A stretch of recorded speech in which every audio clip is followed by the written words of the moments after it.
Corona virus থেকে বলছি সবাইকে ঘরে বসে খেয়ে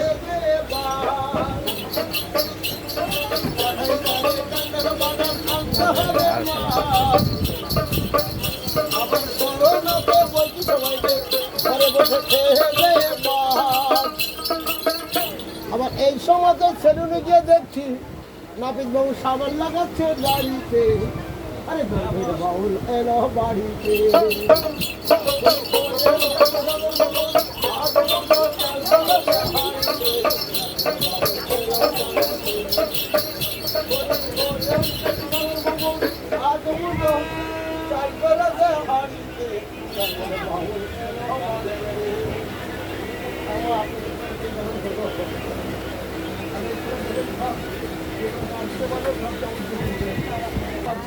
পুলিশ বাপ বেকার বানিয়েছে আমাকে ভারতের বাপ।